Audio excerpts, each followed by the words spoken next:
What's good, YouTube? We're back today with another reaction to the Boy Bays Talks. It's gonna be about Jumper, which I've heard about. I think the synopsis is like it's a video about like a teleporter, and it's like what someone would realistically do with teleportation powers. So yeah, I'm trying to see what it's on about. Um, yeah, as always, kind of pre-fire that like, and if you enjoy the movement, or if you're new here and you watch the video, halfway through, I make a joke or something, you like, man, this dude kind of funny. Make sure you subscribe, hit that noti bell. Both here and on Twitch, so you can make sure you don't miss the movement. Make sure you get these notifications. Make sure you stay on board. My job as a reactor is to add to the content, but also what I advertise in my bio is real. It's not for the trolls, for the funnies. So it's like if you enjoy like that nerd is such like it used to be such a bad term, but if you enjoy like comic, anime content, cartoon content, subscribe, and instead of having to find these videos, they'll get put on your feed through me, and you'll be able to react to them while watching my little bit of 2 cents to it. As always, the link to the Discord is in the description. Make sure you tap in with that. That'll hit you with, you'll get notifications from Discord when I post any videos, whether it be my clips, which I posted to all platforms, or the YouTube where we have y'all get 3 uploads a day, 2 from reacts, 1 from clips. Also in the community, you get notified every time I go live. So make sure y'all boys do that. Drink y'all some water, touch y'all some water, get y'all some sun, make sure y'all getting good sleep. Y'all got 24 hours to do 3 good deeds. If you clicked off before this, you still got to do 3 good deeds. One of those could be joining the com, help empowering your new community, or commenting or liking the video. We've been getting a lot more engagement with the community, and we're starting to form the real republic over here on YouTube. So I really appreciate y'all boys for that. But without further ado, let's get into the video. Alright, so by popular request, I decided to watch Jumper. I enjoyed it, so I'm making a video on it. The movie starts with our main character David standing on top of the Sphinx in Egypt. He tells us all the extravagant things he's done today, like having coffee in Paris, surfing the Maldives, and making it to the second quarter of the NBA Finals all before lunch. Hey. That's pretty wild, but how's that possible? We flash back to a young David in school. He's creeping on this girl named Millie. Remember Millie because she plays a big role in this film. He gives her a beat up snow globe of the Eiffel Tower, which she definitely thinks is ass. Love it. Oh, never mind. Doesn't really matter though, because this guy, the classic high school bully, comes up, takes the snow globe and launches it onto the ice. But David's not going to let a minor inconvenience prevent him from laying wood, so he walks all the way out to the snow globe to retrieve it. After he picks it up, the ice breaks and he falls in. Yeah, he's dead, man. But before he can drown, he magically teleports into a library. After this, he walks all the way home, and while walking, he tells us a little about his home life. His mom left when he was 5 years old, and his dad is not much of a dad. This is low-key good advertisement for the movie because I wanted to watch it. I've heard good things about it. It's kind of spoiling the movie for myself a little, but if it piques my interest, it's cool to just, you feel me, go watch the movie and like get all the ambiance to the setting and things of that nature. It's home, and his dad's like, "Where the f were you? What were you doing?" But David runs off to his room and locks the door. Then, as his dad breaks in, he teleports out of there and ends up back at the library yet again. And this time, he realizes, oh shit, I've got powers. Yeah. He teleports back home and decides he can use these new powers to change his life. So he quickly packs his stuff up to dip out. But before going ghost, he drops a snow globe off at Millie's house to let her know he's still alive. He then leaves town, gets an apartment, and practices his teleportation, also known as jumping in this film, in the middle of the day at a public park. He's really keeping it low key. At his apartment, he looks through a travel book and tries to jump to places, but it doesn't work. But he finds a place he's been to before when he was a little kid with his mom. His room then starts shaking around, and then boom, he jumps to it. So if you're not following, he can't just jump willy-nilly anywhere he wants. He can only teleport to places he can see or has a clear mental image of. So the more familiar he is with the place, the easier he can jump to it. Knowing this, he decides to rob a bank because why not? He goes into the bank and asks to use the restroom, and it's conveniently downstairs so he can see the inside of the vault to get a mental image of it. Then, later that night, he packs up his gear. He closes his eyes and tries to think about the vault and accidentally jumps to the bathroom instead. He tries again and actually gets it right this time and jumps to the inside of the vault. He begins robbing it and he quickly realizes his little ass bag isn't going to be enough, so he has to make a few trips to the vault and back to really clean that puppy out. The next day, a man named Roland rolls up to the bank and asks for all the tapes and names of everyone who has a safety deposit box in the vault. He's told all that shit's confidential, but Samuel L. Jackson isn't here to around. We then cut to David as an adult. He's got a nice spot in New York, and he's got a bunch of pictures on his wall of places he's been to so he can jump to them easier. And this scene right here really makes you want teleportation. He's just jumping around his house, making life easier. He can't reach the remote, so he jumps a little bit closer to grab it. And just being able to teleport almost anywhere in the world whenever you want is just awesome. I don't know about you, but I'm doing the same shit David does. I'm hitting a lick to get rich, traveling the world, and pulling redheads left and right. I love those redheads, man. See, but it's like, once you get rich, it's like, see, I'm not the type of person, I feel like it's still stealing. It's still wrong. And if, like, the money that you're taking is not insured by the bank, you're cooking, like, thousands of people. Like, oh, yeah, my kid's college fund, gone. The bank don't got the money no more. You know what I'm saying? But I think there are laws to where they have to, like, reimburse you up to a certain amount of money depending on where you are. But, like, if it's, like, relatively harmless and you're, like, going the anti-hero route, I don't think it's, I mean, it's morally wrong, but I don't think it's crazy to go, oh, let me get some bread, and then, boom. Or my always thought when I, like, do hypotheticals of a power is, like, how can I use this best? Some Spider-Man, with the teleportation ability, you can take pictures of places nobody's ever been to. You know what I'm saying? Or, like, you can be in a moving company. You know, you load the stuff into the car, if you can teleport things with you, obviously, and then you boom. You know what I'm saying? Touch the car and blip to the next location, you unload the joint, and then you straight. You feel me? But, like, in this scenario, I don't think, unless he's hitting licks, like, at left and right, and he's really, like, a crazy criminal, then, like, I don't think it's that crazy. I know you. That's just me. Later that day, David hits up a bar and he teleports to this chick at the bar in front of everyone, not caring who sees. But he's noticed by this guy. Remember him for later. David leaves with the girl. Why are we just jumping left and, like, you can't, like, when I think of powers I want, I go for things, like, I don't need a reality warping ability. Is it cool? Yeah. But, like, it would make life get boring way faster because you can make anything happen. But, like, you would want, like, a more low-key power. Like, if you want super strength and you don't look like the Hulk, tough, right? And you, like, try to hide that. You know, you go to the gym. Yeah, you build, like, a fake little alibi. But if you go, yeah, you have super strength and the durability of the Hulk, but you look like the Thing, I don't want that, bro. Now everyone's going to have to know me and, like, my life can't be normal. Slams some ham and then jumps to a beach to catch some waves, but there's no waves. He's told there's a storm that just hit Fiji, so he jumps to Fiji instead. He tries to ride the wave, but he's no Chicken Joe and he falls over. We also get a shot of him enjoying his lunch on the top of the Sphinx in Egypt. Must be nice. We then cut to some random jungle and see some commotion going on. We see Roland, the guy from earlier, and he's got another jumper similar to David caught in a trap. He can't jump away because the electricity from the wires prevents him from jumping. The jumper's like, "What's your deal, man? Why me?" Roland takes out some sort of ceremonial dagger and tells the jumper that only God should have the power of teleportation. And that's another thing, too. It's like, when you have powers like this, it's then like, man, how many other people like me are there? And you can't really look for them in obvious ways because then you're broadcasting that you have powers. And he kills him. Only God should have the power to be all places. I'm not gonna lie, this is one thing I didn't really like about this film. These guys, the Paladins, hunt down these jumpers and kill them basically just because they're peanut butter and jealous of their power. He's motherfucking peanut butter and jealous. These niggas hate us because they ain't us. And act like what they're doing is good and necessary because only God should have this power. Doesn't really make much sense to me. It's not really necessary unless they're villains. Like, if your role also is funny, that's called the Paladins, and, like, there's the Padawans, and then, like, there's Mace Windu. But it's not really useful to have the ability. It's not really useful to, like, have a group or organization or a power, you know, like a group of people, have this role of, like, taking out this particular group of people because that's a hate crime unless they're doing something wrong. If not, then everyone here is, like, anti-heroes. Like, y'all are just neutral. Y'all do for your own good, and nothing you do is technically morally wrong, but you're still going to look worse because you're slaughtering people discriminately. And I don't really like it, but whatever. David gets back to his apartment after a very adventurous night and finds none other than Roland snooping around his place. David's like, "Dude, get out." But Roland tells him he knows who he is and he knows about his powers. David's like, "I don't know what you're talking about," and asks him to leave, but while he's at the door, Roland busts this thing out and tases him mid-jump. Been a while since you used a door, huh? This conversation's over.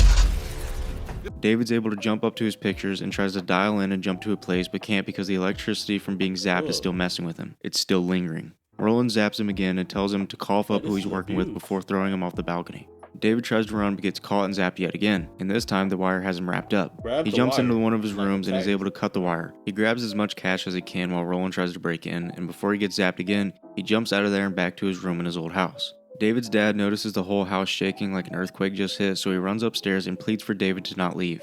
Don't go! Don't go! Just hear me out. I don't know if I'm going crazy here or not. David just says, "You're not crazy," and right before his dad can break the chain and break in, he teleports out of there. Back at David's place, Roland is searching the place and finds an old picture of Millie. Yep, she's cooked. David goes back to his hometown and finds Millie's mom. He asks her where Millie is, and he's told that she works at a bar in town. He heads to the bar, sits in a booth, drinks a beer, stares at her for a while like a little weirdo, and then tries to leave. Nice. But on his way out, he bumps into Mark. Remember, the D-bag who threw the snow globe at the beginning of the film? Yeah, this is him. You peaked in high school, motherfucker.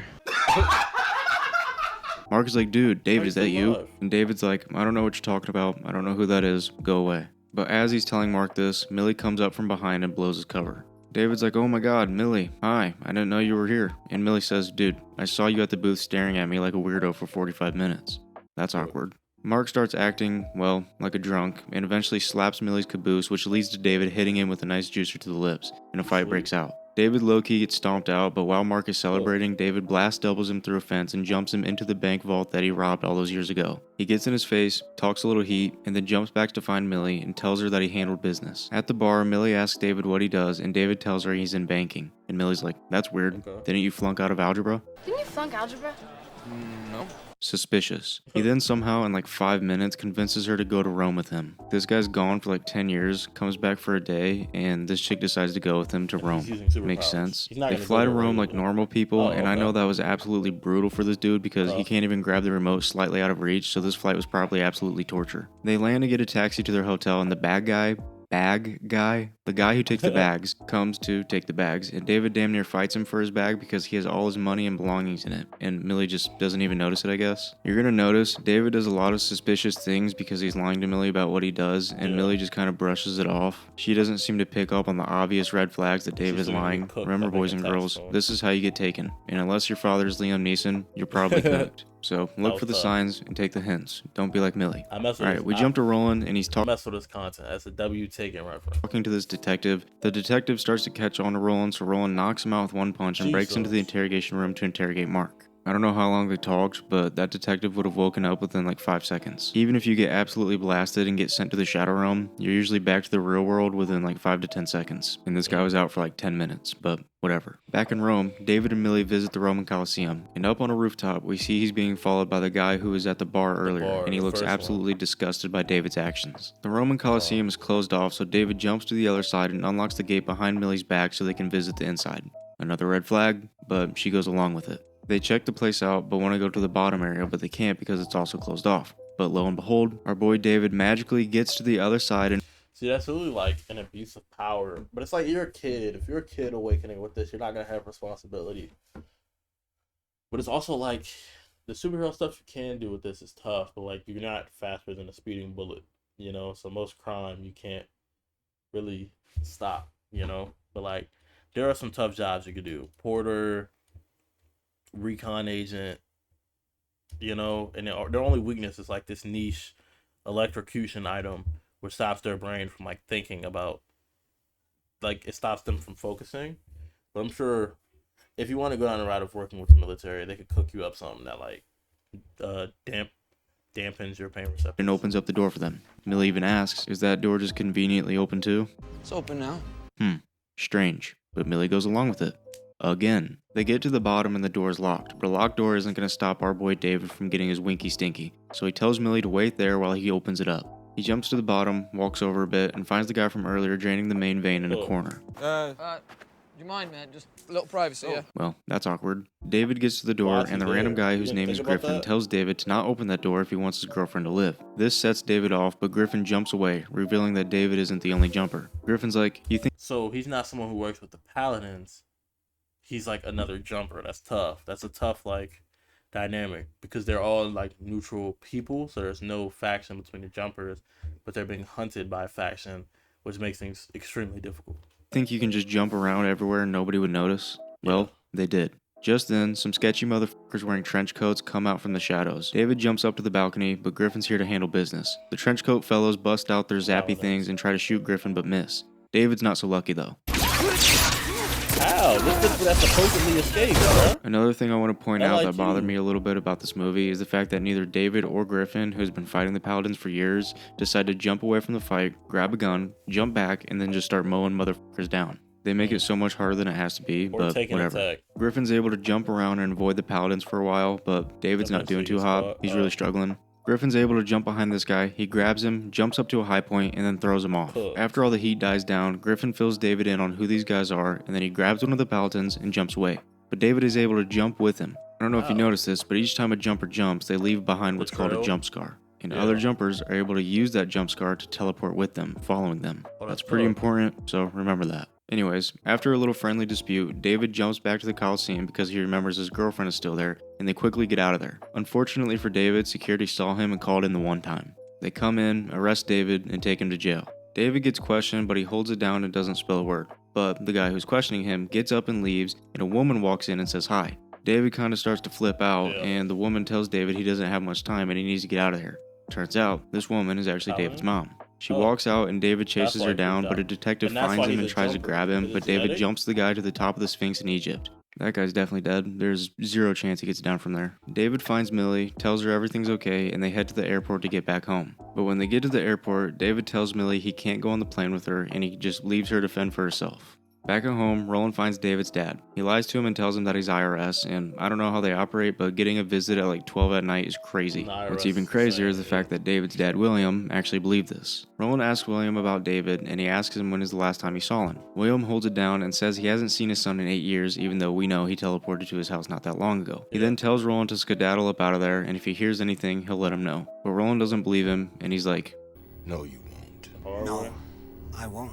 Say what you want about David's dad, but he's a G right here. We cut back to Griffin and David talking about the Paladins. He fills David in a little more on the Paladins and what they want. They just want to kill jumpers. That's pretty much it. He also tells David that the Paladins will pack up anyone and everyone that's close with them. And it finally clicks and David finally realizes that his girlfriend and his dad are in trouble. He jumps back home, walks into his house, and finds his dad dead on the ground. He jumps him to the nearest hospital and then jumps to Mark's jail cell to talk to him. He's like, dude, what did you tell that white-haired black dude? And Mark tells David that he told him everything. Did you tell him about Millie? Told him everything. David teleports back to Griffin's place and is greeted by Griffin teleporting in after having dropped a Paladin off in the Atlantic Ocean. David tries to steal some of Griffin's intel, but Griffin tells him it's not worth it. He tells David that him and Roland have been going at it for over 10 years, so David shouldn't even waste his time trying. But David's not having that. David tells Griffin they should team up. Maybe they'll have a better chance against Roland if they're a team. But Griffin's a solo dolo kind of guy. He goes outside, stabs his knife into this generator, and jumps away, leaving behind his jump scar. David's a persistent little gnat though, so he grabs the knife and teleports to the jump scar and into a little restaurant. He looks around the restaurant, but Griffin's already got away.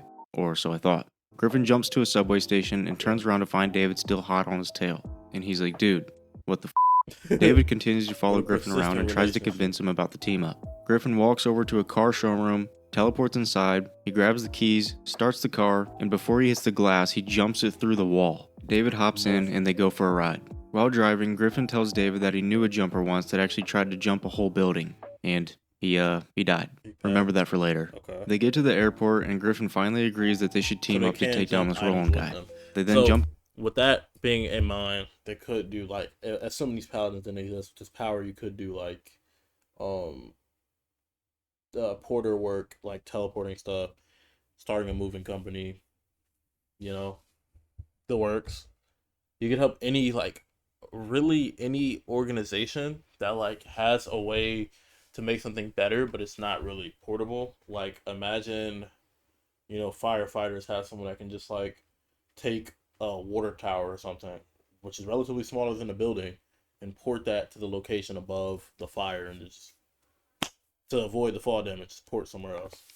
You feel me? And then now that joint gonna break, and then boom, fire, deceased. Into the airport, and surprise, surprise, the flight from Rome that Millie was on landed over an hour ago, so she's not there. They decide to split up. Griffin's gonna go back to his lair and strap up, while David goes to find Millie. David gets to the bar that Millie works at, and one of her coworkers tells David that she hasn't seen Millie, but she has seen Samuel L. Jackson with white hair. That's not good. David teleports to Millie's house, then up to her balcony to get in. And good news, she's still alive. Bad news, she's pretty pissed at David for leaving her at the airport, and Roland and his boys just arrived. And what happens next absolutely ruffled my feathers while I watched it. David, instead of just telling Millie the truth about him and not wasting precious time because Roland is right outside, he paces around like a little kid and is like, I'm not actually in banking. Well, I got that money from a bank, but I don't actually work at the bank. Actually, it's technically from 2 banks. Like, dude, just shut up, grab her, teleport her to a safe location, and then you can spill the beans. You know, like, once you're out of harm's way. Oh, you're killing me. He finally reveals he can teleport by grabbing the snow globe that he gave to her a long time ago. Obviously, she's pretty freaked out, so she tries to get away, but David just grabs her and teleports her to Griffin's lair. You couldn't do that 5 minutes ago. Or when you finally met her at the bar, or when you had her in Rome. I mean, you teleported her right in front of everybody at the bar earlier in the movie, so why not now? Anyways, since this is her first jump, it kind of disorientates her and messes her up a little bit, but she's all good, it'll buff out. Back at the house, Roland and his team break in, and Roland uses some high-grade Axe body spray to find the jump scar that David left behind. They then bust out some machine and use it to open up the jump scar. David finds Griffin outside and tells him what he did and how he brought Millie to the lair, and Griffin is like, dude, Roland has a machine that can reopen wormholes and keep them open, so you led them right to us. Also, doesn't that mean that the Paladins are playing with the powers of God, which is exactly what they kill jumpers for? I don't know. Roland and his team enter the lair through the wormhole, and David and Griffin wait around a corner to get the jump on them. And while they wait, David finds a picture of his mom on Griffin's wall of Paladins, meaning that she must be a Paladin. And David, for some reason, thinks it's a good idea to walk towards the picture, and he gets caught in the zap trap. You serious? Yeah.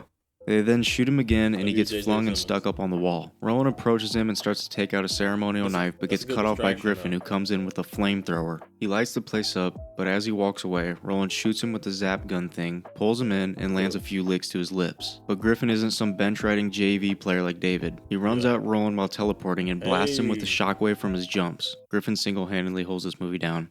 He then teleports outside, starts up his ATV, gives Roland the bird, and teleports away. He finds a bus, grabs that sucker, and teleports it back and throws it at Roland. Nah, that's tough. Unfortunately, Roland is able to Fast and Furious slide under it safely, and the bus ends up crashing into the lair. But that was still awesome. Roland starts emerging from the rubble like Jason in the 6th Friday the 13th film, and he's headed towards Millie, who's just standing there like a dumbass. But Griffin teleports in with his flamethrower and blasts Roland, which sends him flying back through the wormhole. Griffin then jumps through the wormhole, but Roland is able to cornerback tackle him to the ground. Griffin gets up and grabs a knife, but Roland wraps him up and launches him.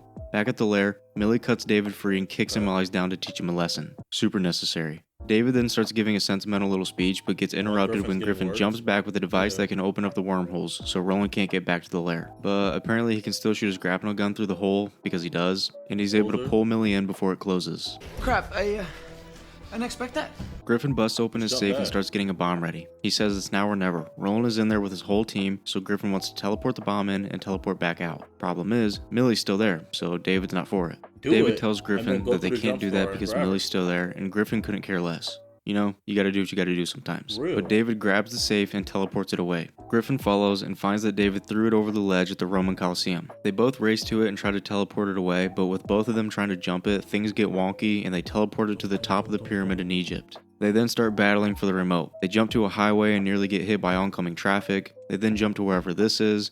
They then jump back to Japan. David then jumps away and teleports to the Empire State Building and throws the remote off the roof. Griffin teleports to the air and chases after it. He's able to grab it, but David teleports in and tackles in midair. They then teleport into some random public pool and continue to fight for the remote underwater. Then, David teleports away to wherever this is, and right as he's about to throw the remote into the water, Griffin teleports in a truck that slams into David, and David teleports away into the middle of a war zone. Griffin hops out the truck and looks around for David while tanks drive around them and bullets whiz past them. Griffin walks over to talk a little shit, but David grabs him and teleports him into an electrical tower which traps him and stops him from teleporting. David then jumps back to Millie's apartment, jumps up to the balcony, and checks through the window to find Millie and see if the coast is clear. He then jumps into the room, but like 10 feet from Millie, so the Paladins are able to use their grapnel guns to catch David and prevent him from jumping away. But David starts tweaking and tries to jump anyways, which shakes up the entire building. Remember what Griffin said earlier about what happened to the guy who tried jumping a building? He died. So David chills out, and Roland busts out his ceremonial dagger to finish the job. But David's not going to go out like that. He continues to try and jump, and he's actually able to teleport a portion of the building away and into a random river. This sends everyone flying, and Millie's able to break free and grab onto David, and David jumps the building to where he made his first ever jump, the library. David's out of it, but after Millie gives him the Will Smith special, he comes back. They sit up, but Roland is still alive and he jumps at them, nearly grabbing them That before bomb was a David great teleports cut. Millie and him to But the it other would've side of a got other bookshelf. people He hurt, tells so- Millie to stay put and he Good teleports methods. back to Roland to finish business. David grabs Roland and teleports him to a cliffside Yeah. cave. He turns to Roland and is basically like, I spared you, this is mercy, and just teleports away. And yeah, Roland is absolutely cooked. There's zero chance he gets out of this. Also, David just proved that he could teleport Roland to this cave, so why didn't he do that like way earlier? Whatever. Facts. The end of the film has David finding his mom and talking to her about all this. She Wait, reveals to Jumper too? David that she's a paladin and left David when he was 5 because he teleported, and so she left him to protect him, I guess. David's like, what now? And she So you've says, been a I'm Jumper giving you a since a head kid." start, so skedaddle. And David walks off with his girlfriend Millie, and they lived happily ever after. This movie was apparently supposed to be the start of a franchise, and it did well at the It could've box been, I'll office, take that. but since the reviews from casual audiences weren't very good, a sequel probably wouldn't have done very well. And obviously, a few other Bro, this one would have been tough. factors went into why we didn't get a sequel. It wasn't The just way they one tied the thing, story but off, at though, the end of the yeah. day, I liked it. Jumper wasn't perfect, but I thought it was fun, exciting, and a cool concept, and I wish they continued because this definitely could have made for a dope franchise, and we could learn more about these characters. A reboot would have been tough, man. I was a W video from Base Talks. Really like put us on game to the Jumper series.